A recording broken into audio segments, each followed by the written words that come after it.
राधे राधे दोस्तों, आप सभी को हमारे आदि पूजा भक्ति चैनल में बहुत बहुत स्वागत है। आज हम सुनते हैं माघ शेष महीने का अन्नपूर्णा माता की कथा। कहा जाता है कि माघ शेष महीने में अगर अन्नपूर्णा माता की कथा प्रतिदिन हम सुने तो हमारे घर में कभी धन धान्य की कमी नहीं रहती। माँ अन्नपूर्णा का वास आपके घरों में सालों भर रहता है और आपका घर का भंडार भरा रहता है। कहा जाता है कि अन्नपूर्णा माता की ये व्रत कथा कृष्ण पक्ष पंचमी से प्रारंभ होती है और माघ से शुक्ल षष्ठी को समाप्त होती है। कहा जाता है कि इस बीच अगर आप अन्नपूर्णा माता की व्रत करते हैं विधिवत और साथ में कथा का भी श्रवण करते हैं, एक दूसरे को सुनाते हैं, तो धन धान्य की कभी कमी नहीं रहती। घर में हमेशा सुख समृद्धि और धन के भंडार भरे रहते हैं। अगर आप व्रत नहीं कर पा रहे किसी कारण से तो आप प्रतिदिन अन्नपूर्णा माता की व्रत की कथा जरूर सुनें। उससे भी आपको पूर्ण फल की प्राप्ति हो जाती है और मन तो प्रसन्न होता ही है, साथ में आपके घर में सुख समृद्धि भी बनी रहती है। ये व्रत उत्तम व्रतों में माना जाता है और अगहन मास में लोग 17 दिन का ये व्रत रखते हैं, कुछ लोग 21 दिन का भी रखते हैं। तो आप इसका जो पालन होता है बड़े ही मन और भाव से किया जाता है। अगर आप पूरी तरह से पूजा अर्चना नहीं कर पा रहे तो आप एक दिन का भी अन्नपूर्णा माता का व्रत इस बीच कर सकते हैं। अगर आप एक दिन भी नहीं कर सकते हैं तो व्रत की कथा सुनने मात्र से भी आपको संपूर्ण जानकारी मिल जाती है। आइए सुनते हैं अन्नपूर्णा माता की महाव्रत की कथा। एक समय की बात है, काशी निवासी धनंजय की पत्नी का नाम सुलक्षणा था। उसे अन्य सब कुछ प्राप्त थे, केवल निर्धनता ही उसके दुख का एकमात्र कारण थी। यह दुख उसे हर समय सताता रहता था। एक दिन सुलक्षणा अपने पति से बोली, स्वामी आप कुछ अच्छा करो, कुछ बड़े कार्य करो, आप पूजा पाठ में अपने मन लगाओ, इस प्रकार कब तक चलेगा। सुलक्षणा की बात धनंजय के मन में बैठ गई और वह उसी दिन विश्वनाथ शंकर जी को प्रसन्न करने के लिए बैठ गया और कहने लगा, हे देवाधिदेव विश्वेश्वरी, मुझे पूजा पाठ कुछ आता नहीं है, केवल आपके भरोसे बैठा हूँ। इतनी विनती करके वह 2-3 दिनों तक भूखा प्यासा बैठा रहा।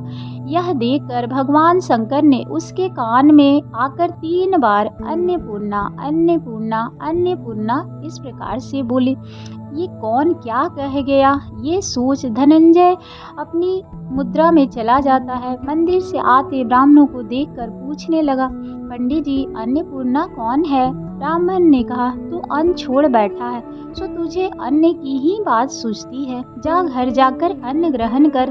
धनंजय घर गया, स्त्री से सारी बात कही। वह बोली, नाथ चिंता मत करो, स्वयं शंकर जी ने यह बीज मंत्र दिया है, वे स्वयं ही खुलासा करेंगे, आप फिर जाकर उनकी आराधना करो। धनंजय फिर जैसा का तैसा पूजा में बैठ गया। रात्रि में शंकर जी ने आज्ञा दी और कहा, तू पूर्व दिशा में चला जा। वह अन्नपूर्णा का नाम जपता जाता और रास्ते में फल खाता, झरने से पानी पीता। इस प्रकार कितने ही दिन चलता गया। वहाँ उसे चांदी सी चमकती वन की शोभा देखने में आई, सुंदर सरोवर देखने में। उसके किनारे कितनी ही अप्सराएं झुंड बनाए बैठी थी, एक कथा सुनती और सब मिलकर माँ अन्नपूर्णा इस प्रकार बार बार कहती थी। यह अगहन माघ शेष माह की उजेली रात्रि थी और आह से ही व्रत का आरंभ था। जिस शब्द की खोज करने वह निकला था वह उसे वहां सुनने को मिला। धनंजय ने उनके पास जाकर पूछा, हे देवियों आप ये क्या करती हो? उन सब ने कहा, हम सब माँ अन्नपूर्णा का व्रत करती हैं। धनंजय ने पूछा, व्रत पूजा करने से क्या होता है? यह किसी ने किया है? इसे कब किया जाए? कैसे व्रत है और कैसी विधि है? मुझसे भी विस्तार से बताइए। वे कहने लगी, इस व्रत को सब कोई कर सकता है।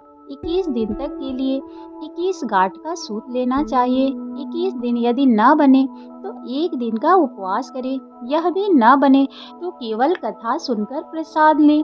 निराहार रहकर कथा कहे। कथा सुनने वाला कोई न मिले तो पीपल के पत्तों को रख सुपारी या घृत कुमारी मतलब ग्वार पाठ वृक्ष को सामने कर, दीपक को साक्षी कर, सूर्य, गाय, तुलसी या महादेव को ये कथा आप सुना सकते। जब कथा सुनाए तो मुंह में दाना भी न डाले।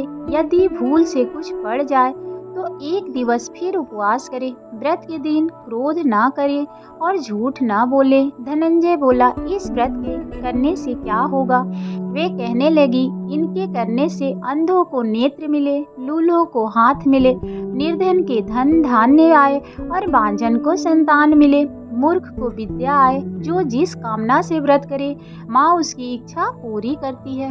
वह कहने लगा, बहन, मेरे पास भी धन नहीं है, विद्या नहीं है, कुछ भी तो नहीं है। मैं तो दुखिया ब्राह्मण हूँ, मुझे इस व्रत का सूत दोगी? हाँ भाई, तेरा कल्याण हो, हम तुम्हें अवश्य देंगी। ले इस व्रत का मंगल सूत ले। धनंजय ने व्रत किया, व्रत पूरा हुआ। तभी सरोवर में से 21 खंड की स्वर्ण सीढ़ी हीरा मोती जड़ी हुई प्रकट हुई। धनंजय जय अन्नपूर्णा कहता जाता इस प्रकार जितनी भी सीढ़ियां उतर गया तो क्या देखता है कि करोड़ों सूर्य से प्रकाशमान अन्नपूर्णा का मंदिर है। उसके सामने स्वर्ण सिंहासन पर माता अन्नपूर्णा विराजमान है।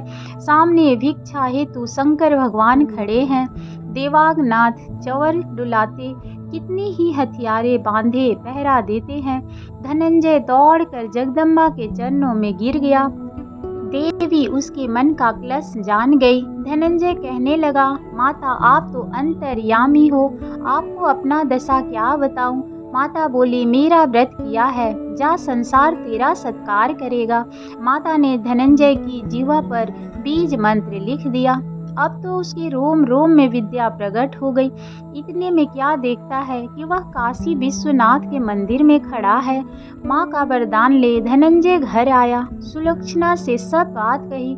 माता जी की कृपा से उसके घर में संपत्ति उमड़ने लगी। छोटा सा घर बड़ा गिना जाने लगा।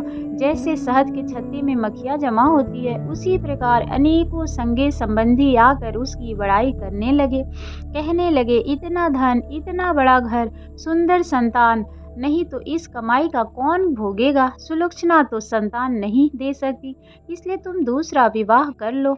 अनिच्छा होते हुए भी धनंजय को दूसरा विवाह करना पड़ा और सती सुलक्षणा को सौत का दुख उठाना पड़ा।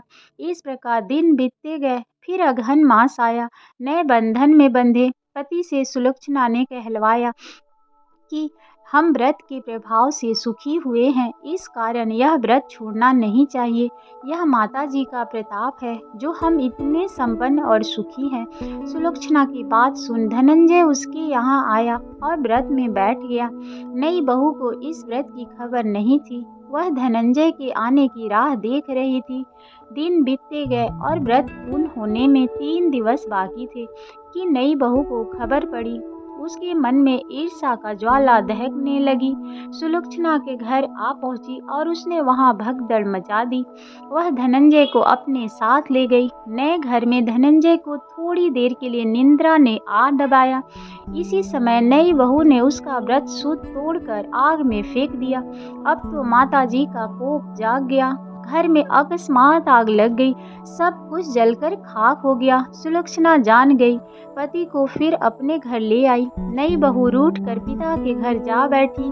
पति को परमेश्वर मानने वाली सुलक्षणा बोली, नाथ घबराना नहीं, माता जी की कृपा अलौकिक है। पुत्र को पुत्र हो सकता है पर माता को माता कभी नहीं होती।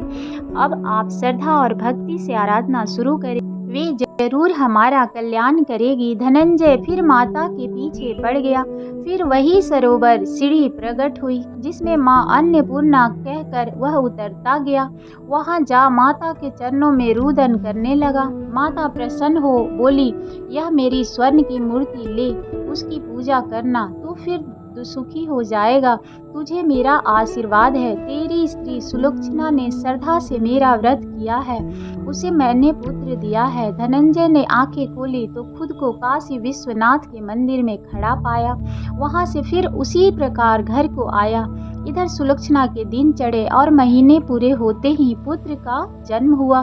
गांव में आश्चर्य की लहर दौड़ गई। इस प्रकार उसी गांव के निसंतान सेठ के पुत्र होने पर उसने माता अन्नपूर्णा का मंदिर बनवाया। उसमें माता जी धूमधाम से पधारी। यज्ञ किया और धनंजय को मंदिर के आचार्य का पद भी प्राप्त हुआ। जीविका के लिए मंदिर की दक्षिणा और रहने के लिए बड़ा सुंदर सा भवन दिया। धनंजय स्त्री पुत्र सहित वहां रहने लगा। माता जी की चढ़ावे से भरपूर आमदनी होने लगी। उधर नई बहू के पिता के घर डाका पड़ा, सब लुट गया। वे भीख मांगकर पेट भरने लगे। सुलोचना ने ये सुना तो उन्हें बुला भेजा, अलग घर में रख दिया, उनके अन्न वस्त्र का प्रबंध किया। धनंजय, सुलक्षणा और उसका पुत्र माताजी की कृपा से आनंद से रहने लगे। माताजी ने जैसे उनके भंडार भरे वैसे सबके भंडार भरे। जो भी इस कथा को सुने और दूसरे को सुनाए उसके घर में सुख समृद्धि हमेशा बनी। माता किसी चीज की कमी उनके घर में ना रखे। धन्यवाद। जय माता दी।